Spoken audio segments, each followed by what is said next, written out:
Hello, lecturer. Yeah, Can you hear me?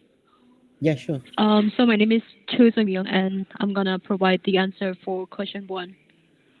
Go ahead. So question one is to summarize the adapting policy two through stage development.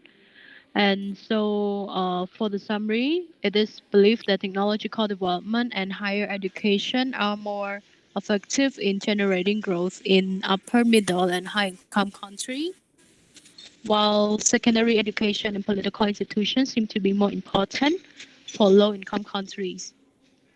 If logic is extended to a country industrial industry, then policy also depends on its stage development.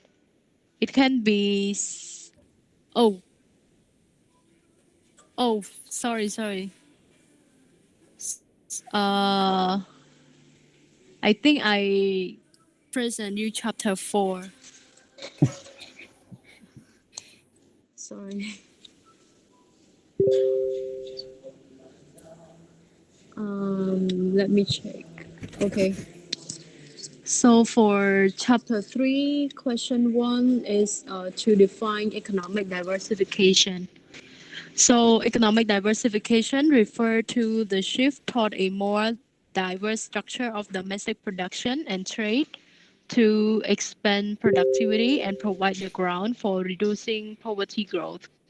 Economic diversification represents the dynamics of structural transformation since the successful diversification of domestic production require resource reallocation within industries from low productivity activity to higher productivity industries. It is crucial. It is a crucial segment of economic development within which a country shift to a more diverse production and trade structure, and with the inefficiency of this economic diversification of a country, it is usually aligned with the expansion of the vulnerability to superficial shock that may undermine the opportunity for long-term economic process. So that would be all for the economic diversification.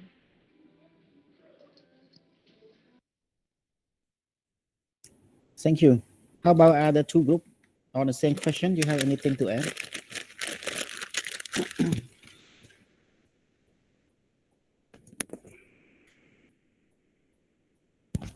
No? If no, we can move to part two of our chapter. Explain briefly of the relationship between economic diversification and education. Go ahead, group two.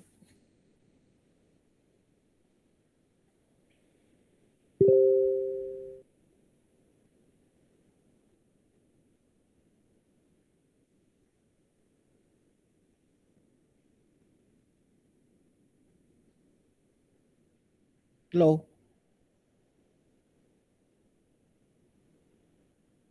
Who is the team leader in group two? Someone is missing or what? It seems that the coordination between team is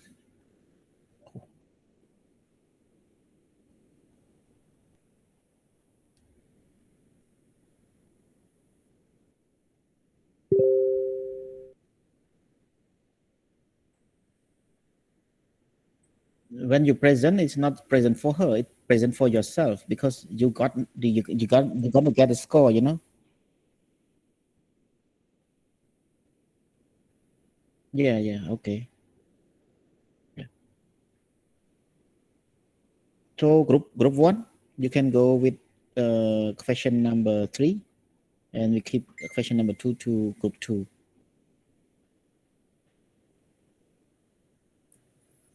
Yes, good evening, lecturer. I'm Isat.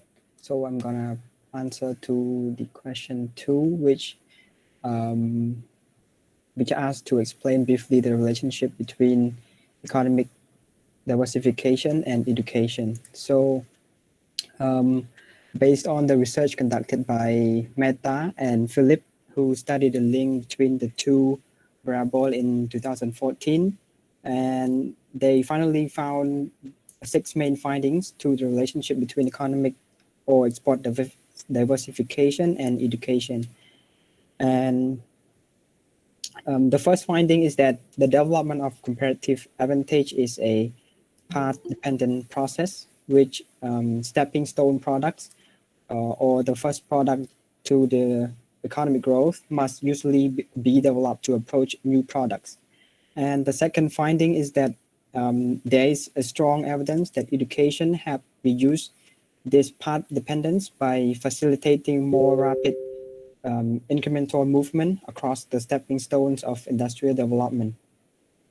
And the third finding is there is a strong evidence that high quality basic education matter for export diversification, or simply put as quality education matters more than quantity education.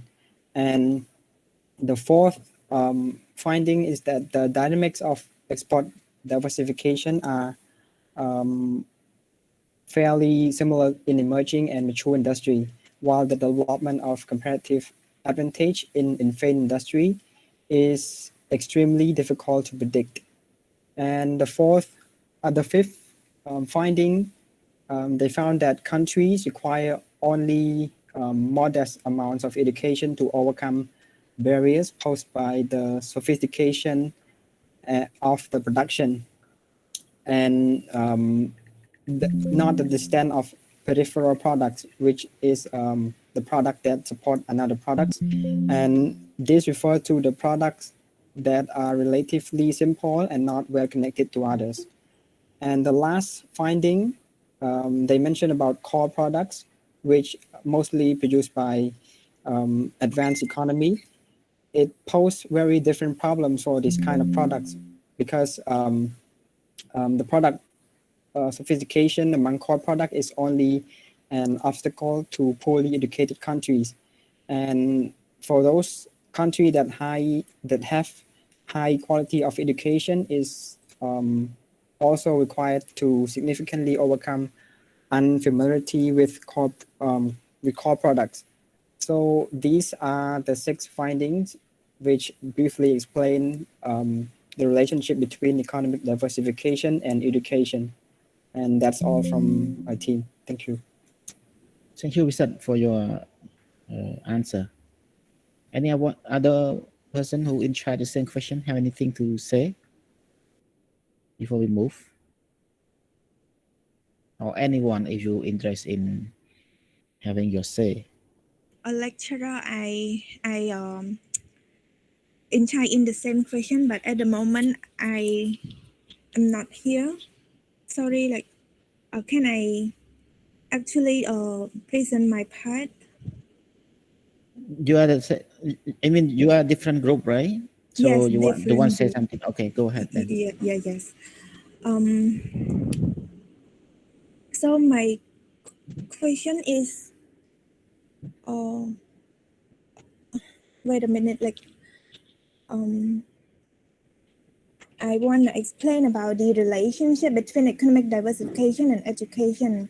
Of course, we can see that there is a relation between the economic diversification and education. For example, if we already have the labor abundance and then we depend on labor intensive industry, we want to diversify our economy toward capital intensive industry or other sector.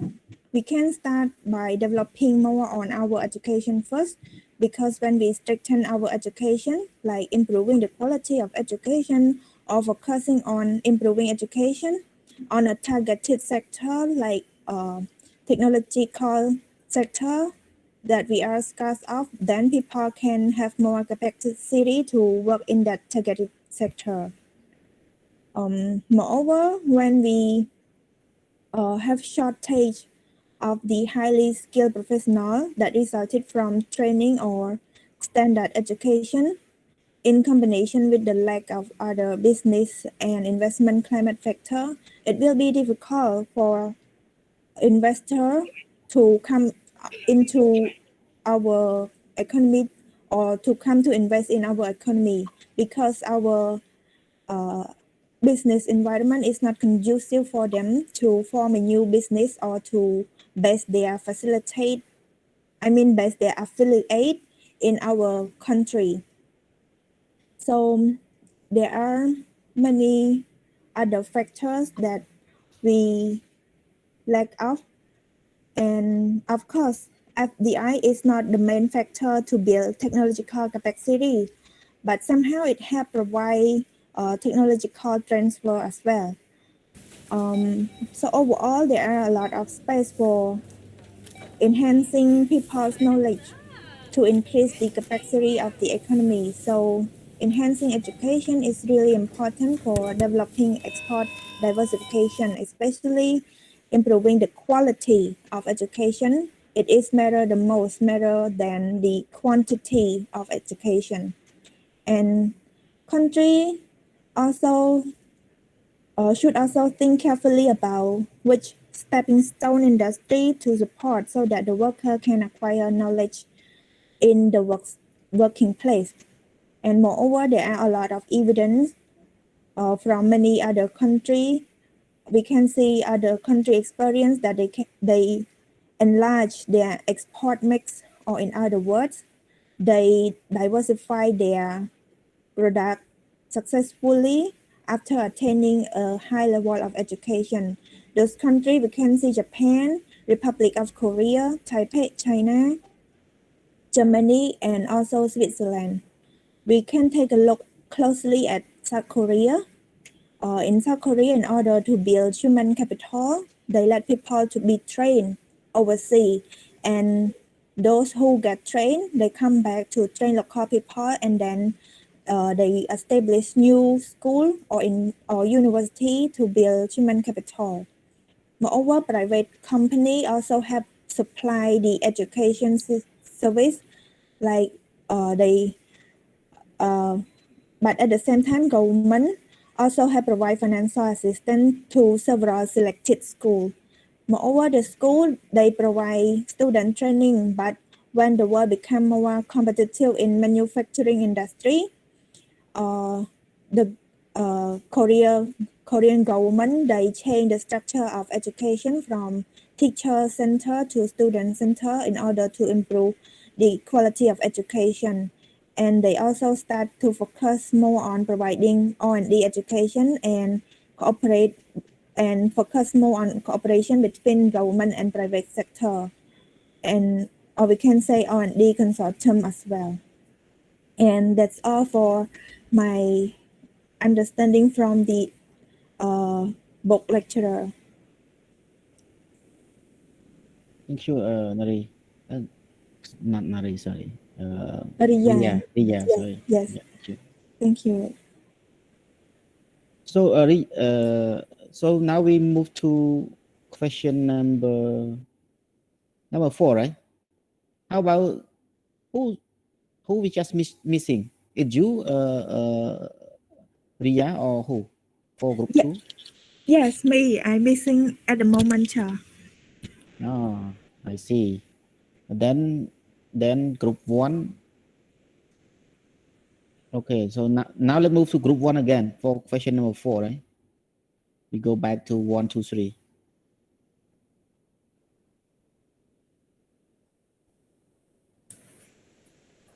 I think we haven't answered the question 3, lecturer. Yeah, because you group 1, I asked you to present it, question number 3, and you did number 2. So okay, let's move question number 3 again. That's why I'm confusing them. It's okay. Now let's do question number 3 for group 1.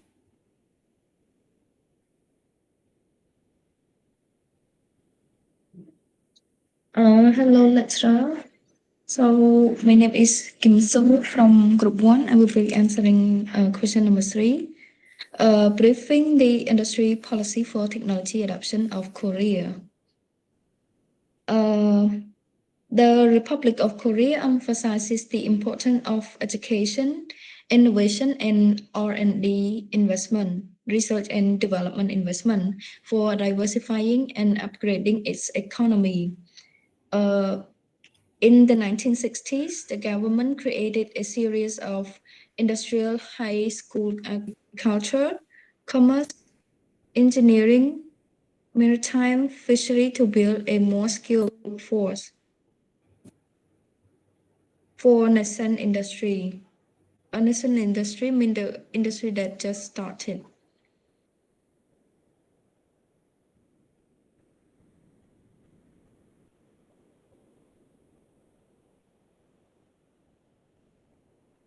Lecturer, I just want to confirm that you, I mean, group one have to answer number 3 again.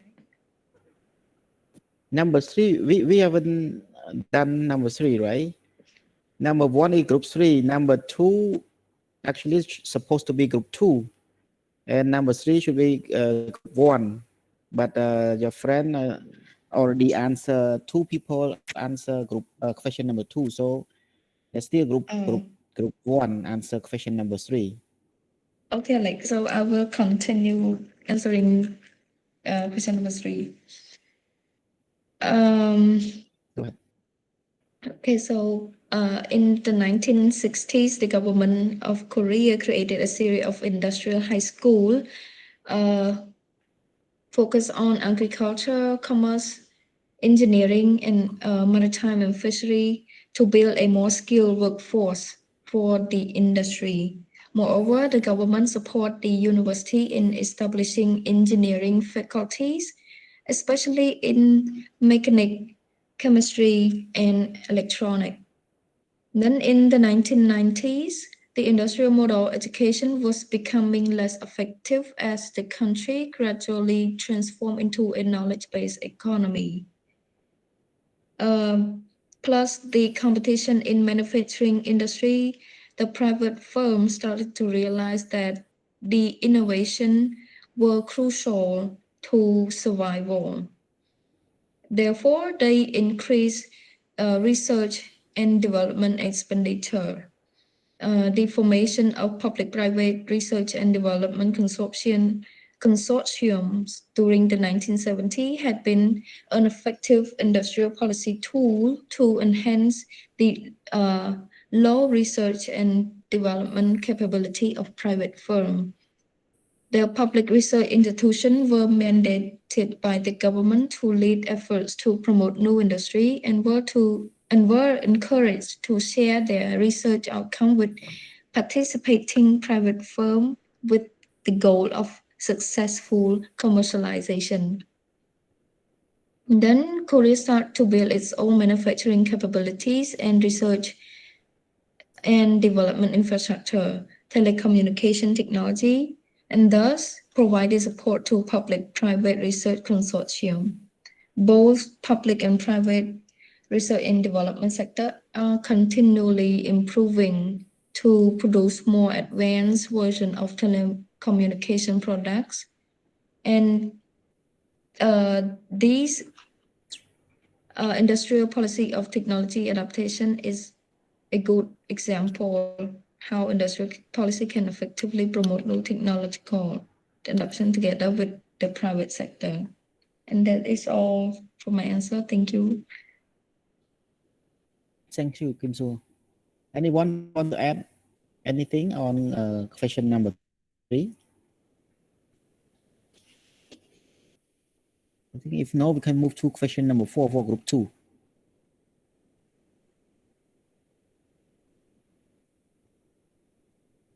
Briefing the yeah.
Thank you. Anyone else want to add anything on that?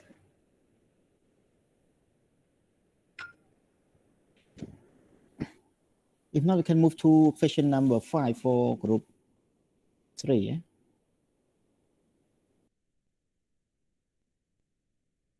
Good evening, lecturer. So for question number 5, it is about predicting the process of building up human and organizational capital of the United States. So the United States has a long history of investing heavily in human and organizational capacity building, including federal and state support for its world-class university system. Okay, so should I wait?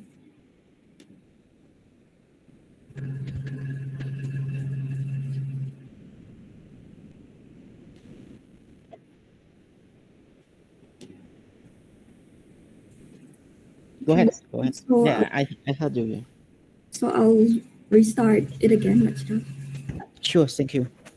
Okay, so the United States has a long history of investing heavily in human and organizational capacity building, including the federal and state support for its world-class university system, and as well as the early stage research funding and the strategic collaboration with business. Economic growth has also been boosted by striving labor policy and investment in education and training system owing to the country's political and legal institution as well. And not only that, but the United States has also improved its innovation system by using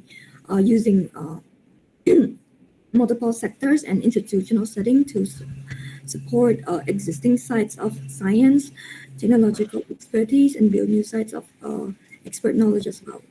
Moreover, rather than relying on centralized bureaucratic development strategy, the United States has also been more successful in the past several decades by relying on decentralized agencies and programs that pursue upgrading and diversifying strategies for their upcoming technical barriers within and across a range of technical and industrial fields.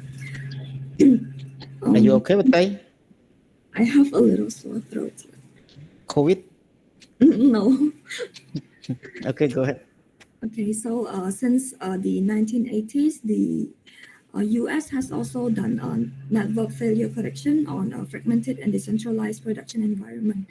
And there were also programs and policies that have helped disperse network partners that acquire a degree of certainty about the trustworthiness and competence of one another by help linking entrepreneurs and technologists with a support network that has been important to US technological dynamism. And furthermore, while program assessment techniques vary throughout the United States, effective programs have relied extensively on expert knowledge via the peer review system in evaluating technological concepts, program, and policy effects. Yep, that's all about number 5 lecture. Thank you. Okay.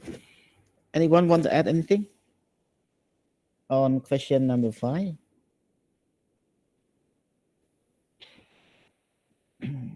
Maybe everyone got tired after the work and late night for dinner. I am from group 2. I would like to add something. Go ahead, Jen. Yes. Supaya, sorry. Yes. So further from Batai, the United States built up human and organizational capital through allowing public-private partners to work independently on business operation and set the clear goal and target to be achieved based on business type, landscape, profession, and infrastructure. Organizational capital is the dynamic and investment to create and foster it, and it needs to evolve and change with the changing ways of doing business. For example, before doing business or investment, most American enterprises seek to explore more about operations through comprehensive research with clear strategy and real evidence based on the business type, landscape, profession, and infrastructure. That's it. Thank you, Penya.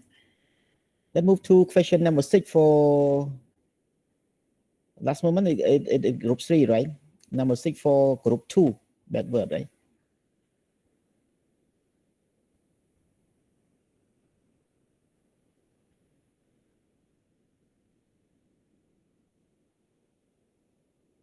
What are lessons from middle income country?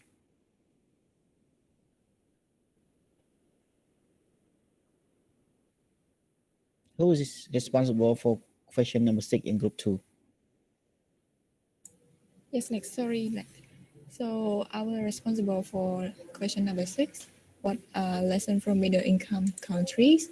So for middle income countries, human capital development and innovation is an essential part of the industrial policy because without a supply of high skilled labor, upgrading an economy's industrial structure is not possible.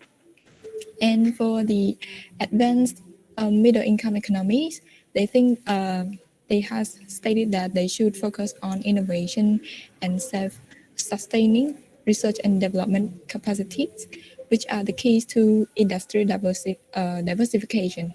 Moreover, middle income economies need to improve the quality of their basic and secondary education and develop cognitive skills. And the private sector has to participate as a supplier of education and training, and therefore, middle income countries have to increase their R&D expenditure in both public and private. Furthermore, most middle income countries, they rely in different ways on FDI in order to acquire advanced business administration skills and foreign technology. And thus, foreign direct investment is an important element to gain industrial diversification. And for the country that have large public sectors, it is employees overseas for higher education and training in order to provide more effective public services in transition economies while their private sector mature. And in doing so, the public sector plays an important role by providing a high quality supply of labor to the private sector. And for countries with relatively small population, they think that the immigration policy it can bring in high quality workers. It should be a wise strategy to do so in the country that have small population. So that is all for my group. Thank you. So anyone want to add anything on the same question? Like Tai Heng, I have just only one small little thing to add on the foreign FDI point. So with the middle income countries trying to gain more of foreign FDI in with the aim of gaining more new technology or technology transference in their country. However, if the government does not provide a solid policy, the foreign investor would not transfer as much technology as we want. So sometimes buying technology and paying loyalty is more effective than encouraging for further FDI. And this is all. Thank you, Tai Sing. So we can move to group 1 for question number 7, right? Yeah, question number 7, monitoring and evaluation mechanism of Korea. Yep. In Korea, from a top-down to decentralized approach, Korea's approach was simple but powerful in the 60s. The government was handling and directly involved in monitoring and evaluation, such as president-chaired meetings attended by ministers and business sectors to promote exporting. In the 70s, the office of the prime minister focused on heavy and chemical industries. President, ministers, business leaders, and science tech experts came together to make plans and support programs to support those industries. In the 80s, industries became too complex to be a top-down system, so it was decentralized to ministry level. Now it has become more sophisticated to monitor and evaluate financial policies, and it includes SMEs and R&D.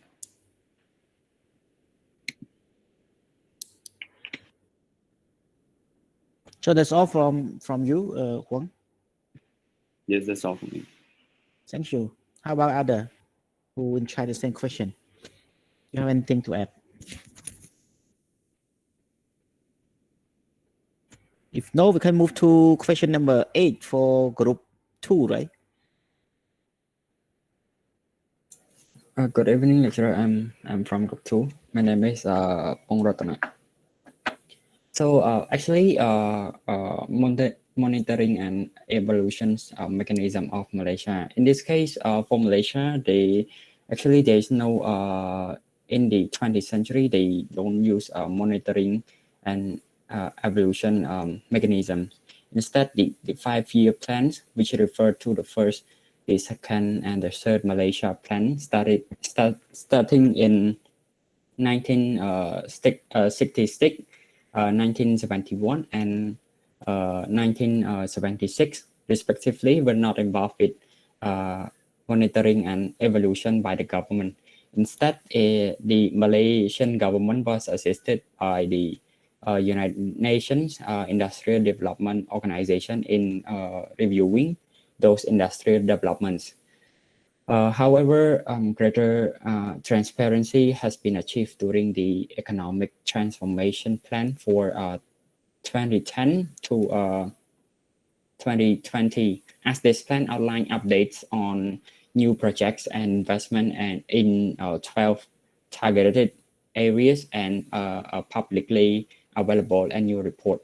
Moreover, the annual policy dialogue with the private sectors is proposed to tackle operational and strategic issues that was joined by the government as well. So that is all from our group.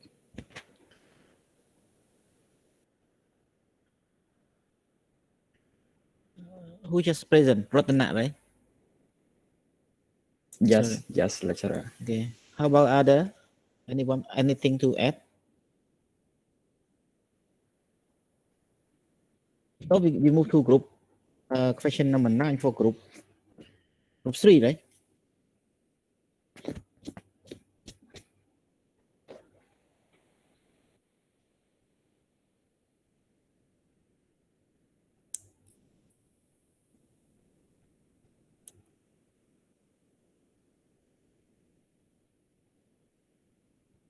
Who's in group 3 in charge of question number 4? Oh, sorry, question number 9.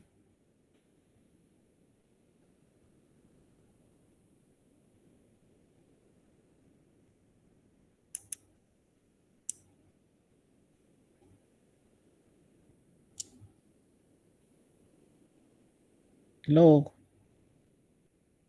Are you having dinner or what?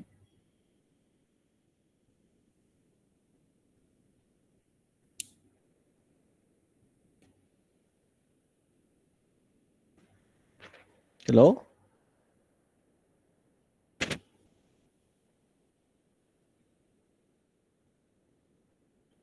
Let's give the question to group 1 for question number 9 because group 3 has no response. Group 1, go ahead. Good evening. My name is Terod. I'm responsible for question 9.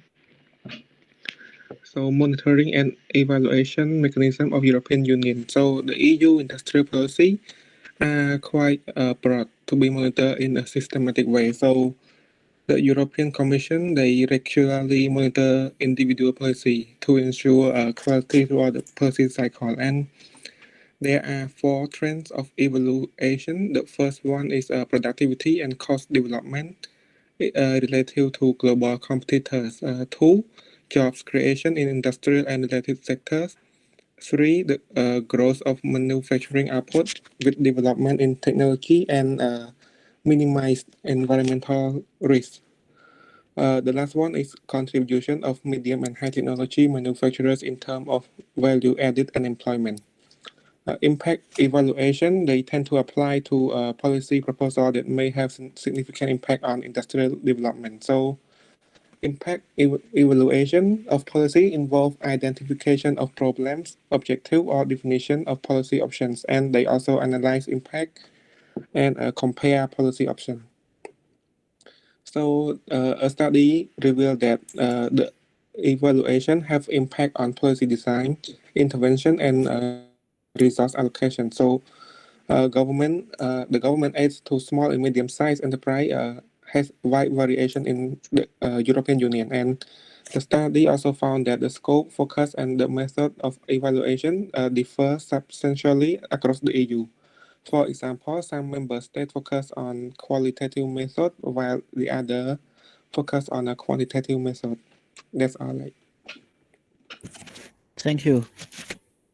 Someone want to add anything before we move to the very last question? Hello, sir. Yeah. I'm from group 2. My name is Li Huang. So I don't have anything to add on question 9, but yeah, I'm gonna answer it. So the monitoring and evaluation mechanism of European Union. The European Union have a complex, systematic way of monitoring and evaluating. It's begin with the policy initiative on a program basis, then regulate the quality throughout the policy cycle. The allocation of resource is influenced by political rather than efficiency motive, and the scope actually focus and the method of evaluation differ substantially across the EU. For example, the industrial policy evaluation in Netherlands focus on assessing the extent to which it responds to its objective, while some member states focus on more a qualitative method of evaluation, and other are more quantitative method. That's all. Thank you, Li Hong. So let's move to the last question to group 3. Yes, good evening, lecturers. I'm from Group 3 and I'm responsible for number 10.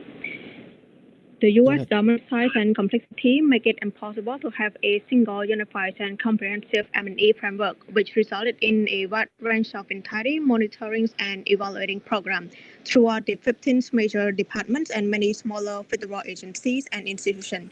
The routine works of the M&Es in the U.S. government is conducted by the executive branch within the executive office of the president, which provide direct staff support to the president within departments, agency, and program through the administrative works of the government is carried out.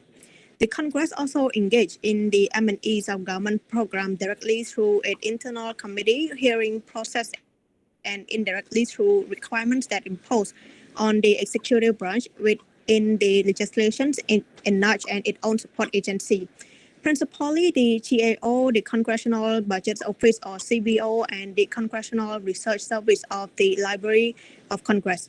In addition, the U.S. think tanks, organizations that study public issues and sometimes advocate for their solution, independent consultants, and university play significant roles in performance measurements and program evaluations work for the federal government, which work under contract to an executive branch agency and other public and private stakeholder entirety in the outcome of federal policy and program.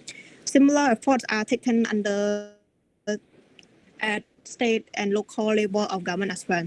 The office management and budget is the key agency in monitoring and evaluation activity, serving the executive branch in preparing budget proposal, assessing legislative proposal, implementation, and monitoring and conditional programs. The Government Accountability Office or the investigation arms of Congress is charged with auditing programs and assessing taxpayer funds.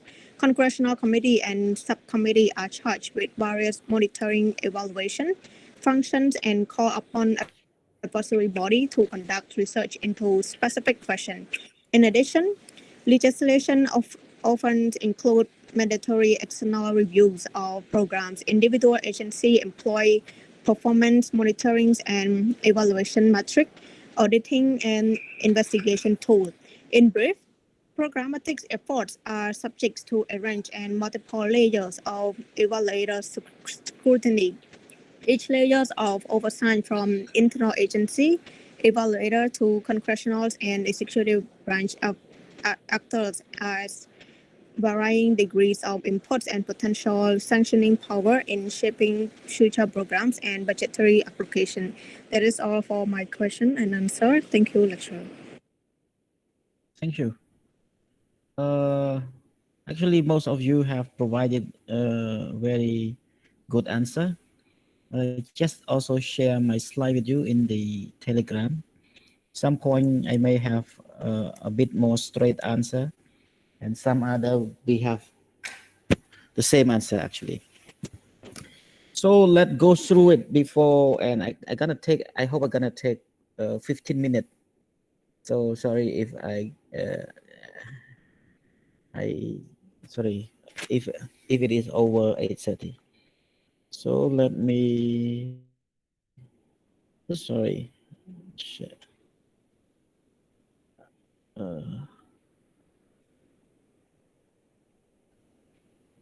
Can you see my slide back, right? Let's just go very quick. So I think for first question is very, can you see the slides? Yes, lecturer. Yes. Okay. So economic diversification. So what does it mean? In an economy, if you depend on one or two or few product to export, for example, or you depend on one or two sector to be the core of your economy, this called concentration, right? So this is very risky if there one industrial or sector collapse, or one or two export product are being unable to being exported, your economy also collapse. So in this way, that's why in the very long economic theory, they always try to focus on economic diversification, which mean to shift the economy away from a single income or few income sources. For example, like in now we have in Russia, they depend on the export of oil and gas and some other important product. And now the U.S. put sanction, and then they cannot export the oil and gas to U.S. and to some other U.S. ally, for example. So diversification is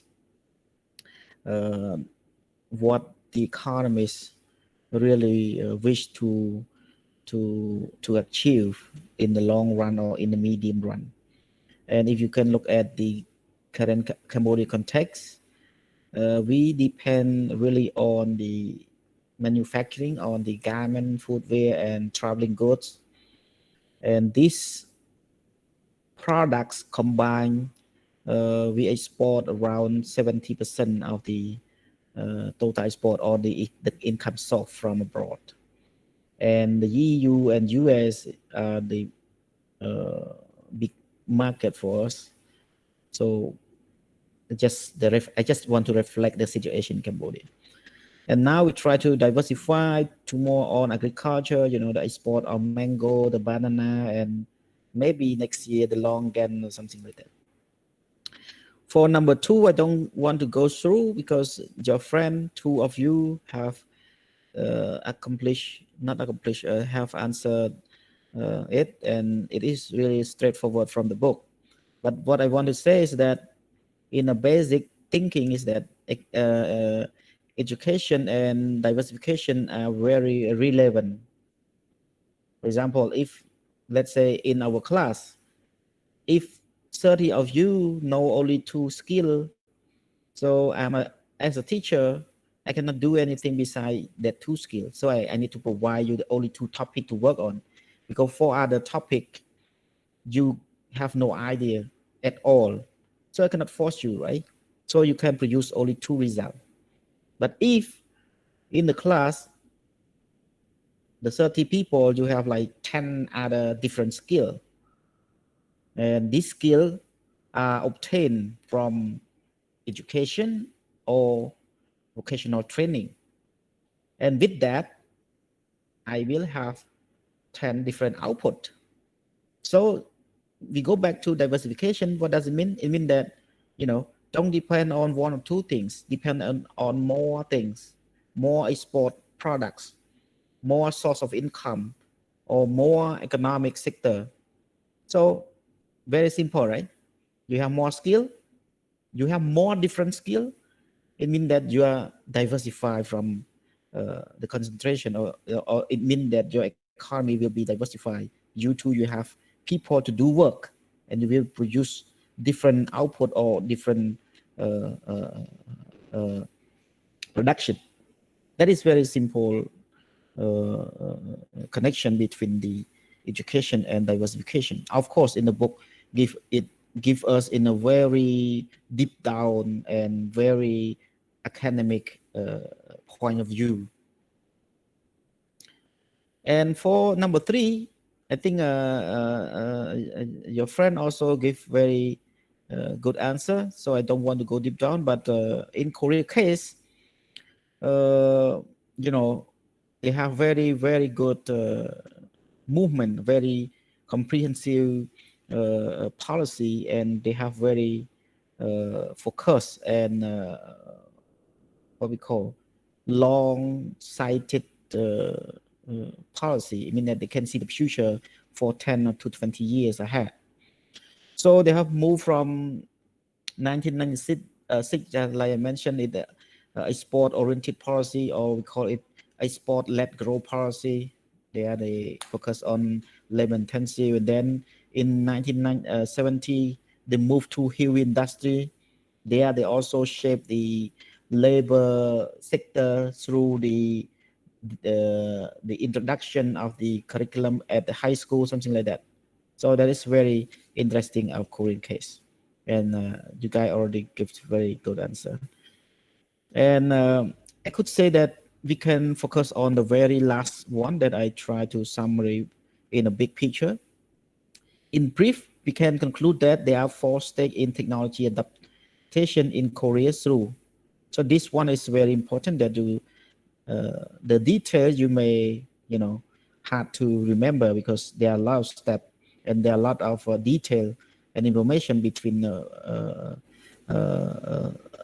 decades of development in Korea. But overall, you can see the 4th stage of the Korea development in terms of technology adaptation.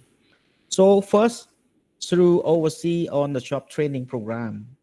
So when Korea have nothing, no capital, no capital, no skill, what they see, they send, the worker to train abroad. And second, after for a while, they got some basic skill. They can operate machinery, and then they have also some money because they already export some heavy product that is very capital intensive, and they gain and make profit. They have money, and then they go to the another step is licensing technology of foreign firm. So licensing will be costly. However, as Korea at that stage have no own basic technology, they need to licensing. And through the licensing process, Korea firms have learned a lot of skill and technology transfer from the Japan and also the US and of course EU, so that they have developed very basic technology during this stage. And then after that, it's moving again.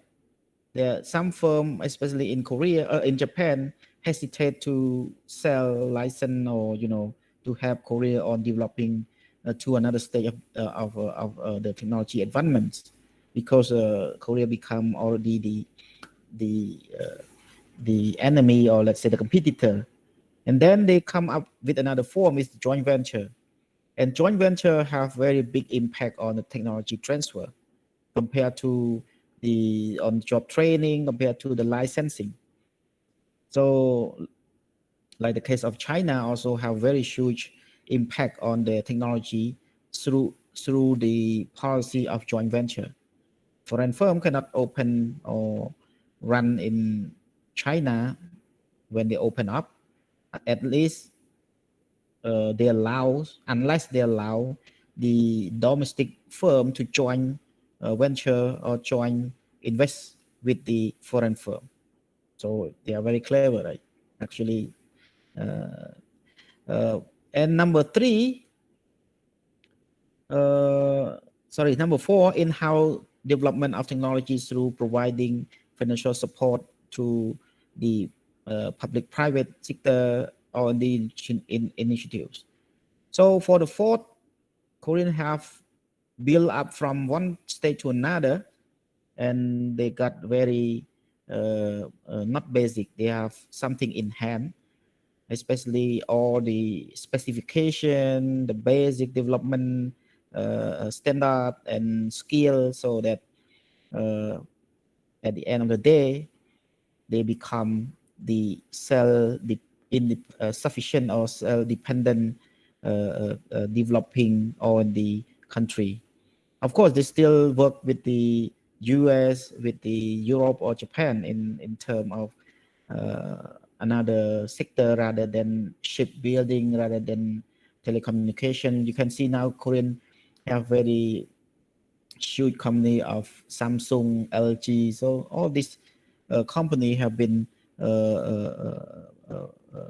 work very hard during the past, and they develop themselves very well. Shall we go a bit further? Question number 4, FDI technology transfer in Malaysia. Let's say during that time, even Malaysia or the ASEAN country, we talking about the 10 country, don't really have the kind of specific technology transfer, you know. Why? We are not like China or Korean at that time or Japan at that time. The ASEAN mission is to open up for trade and investment, you know. So if you require a big company or corporation or foreign company to invest in your country, and then you set out the policy that domestic firm need to be in your firm, that's not the case in ASEAN country, except Thailand, I think. But now they already also list out of that. So the principle of ASEAN country, there's no restriction on trade and investment. That is the principle of the ASEAN member state. So Malaysia would not use any policy that against this kind of commitment within ASEAN. So what they believe, actually they believe is not bad. They believe that, okay, I open up for trade, because when you open up for trade, there will be also a lot of investment coming. When you open up for investment, there will be also a lot of investment coming. So what they believe is that if the investment come in by theory, the technology will be, transferred to the local company itself naturally. That is the belief of ASEAN country, or at least the Malaysia at that time. However, when it comes to the long-term investment there, and then you allow the corporation to own everything, 100% of the share in the company, so all the knowledge and technology transfer were very restricted. The spillover from foreign firm to the local firm is very, very small, because they have the power in the firm without any involvement of the local or the involvement of the government. So why should I share the technology with local firm, right? Because I'm afraid that the local firm will be my enemy or my competitor. So there's no way. So why in Malaysia is not did not succeed or success in the technology transfer at that time, because and of course you can see the very down, we're talking about the China 50% ownership, they're very clever, but not every country can play like China, because China is huge market, 1.4 billion, and every big company want to go in China and grab opportunity to produce things and so, and also to leverage the huge pool of labor there. But imagine if you come to Cambodia or Malaysia, just 20 million, or Cambodia 50 million, and then you have the same policy. There will be no one gonna come. Maybe there one or two, but not many. Number 5, I don't want to go through number 5. I think your friend already share very good answer, and it's not really interesting for the U.S. case here. And number 6, I think your friend also share us also the very detailed one. But here I just try also to pick it up few of the lesson that other income country have experienced, right? So I think you can read and understand it. And for Korea again, also have very good how say platform or mechanism in terms of monitoring and evaluation. So for the very first day in the 1990, they have very very simple arrangement in terms of the evaluation mechanism. And I think our Korean friend already provided a very good answer, so I don't go through. And I have summary just like from the book also. And number 8, monitoring and evaluation of Malaysia. Of course, we already talked. We don't have Malaysia do not have the all M&E, monitoring and evaluation for the policy maker or economists. When you're talking M&E, everyone know about that. So in this case, even in Cambodia, if you remember back to the early 2010, let's say from 2010, we don't really have M&E until in around 2020 that we have. You remember the rice sector policy or rice policy we set out in 2010, and then the deadline in 2015, but for 15 until now there's no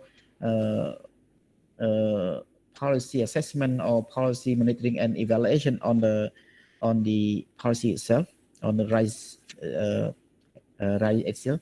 And if you look at the policy itself, most of them no M&E. However, from let me say from 2017, 16 or 17, all Cambodian all the government policy introduced in each ministry, at least I'm not sure whether other ministry, but in Ministry of Economy and Finance, CDC, I think National Bank of Cambodia, and maybe some other important ministry, they have always have M&E. So every year they have to meet up and then they evaluate whether this kind of policy is really work or not. If not work, why? And then there will be solution to that, and also some new arrangement or proposal for the next step. But for Malaysia at that time, no. And it is very usual in the very old time. There's no M&A for developing country in Asia. Not to mention Korea or to mention Japan. And number 9, European, also very interesting and very detailed information. However, European have a very decentralized program, because they have very, how say, actually European M&A are very good too. Yet it is very detailed and it very how many step. I mean, they have very step to do it, and usually they have very clear aspect to evaluate whether what should be they focus on. Okay, and usually they evaluate based on the impact of the policy itself. not like in Cambodia. Even though Cambodia have come up with the M&E, but the impact assessment usually not really the case in Cambodia by now, because the impact assessment usually use the quantitative analysis to do it. You run regression, you have an economic model or industrial model to do it. However, in Cambodia, we are more on qualitative, They just say, okay, this ministry is doing what? Have they done it? Okay, they do it. Just pick out 1, 2, 3, something like that. But in the case of European, most of them, they use the quantitative analysis on, let's say, the impact analysis. And that is a very, very good tool to do it, but it needs a lot of expertise and a lot of resource in terms of capacity building, in terms of system development. That's a lot of work. And the very last one, the United States.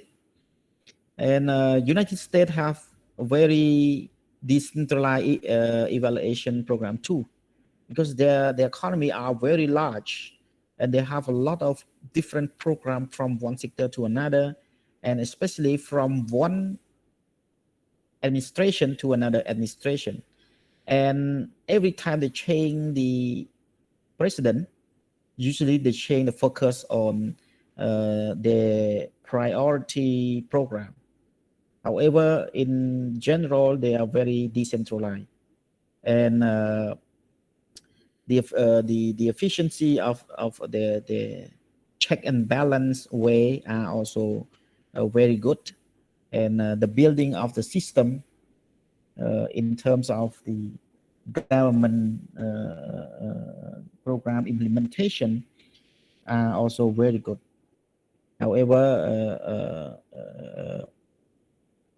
they spend just too much time, let's say time consuming in the US way, because there will be a lot of leisure, from one step to another, because they try to have a very good check and balance, so that they involve different stage of player in the M&E. So usually it's very complicated and also very time consuming because of this kind of check and balance stuff. I think that's all for question. Sorry, chapter 3. And thank you very much. And it's 10 minutes late. And again, please, Rotana, please, you send me the attendance today, right? Please send to my personal chat. And again, next week we're gonna talk about the area of your interest. So please work with your team to see what should be your team interest in terms of the area or sector. Okay, and then we can discuss. After we discuss, I come up with some specific topic for you to choose, and then we're gonna start thinking of designing questionnaire, designing the process, and also the timeline of each work. So doing this way, you will be it will help you, for the research, because research got 15%, and if we just have enough time, you also relax in doing it. So that's all from me today.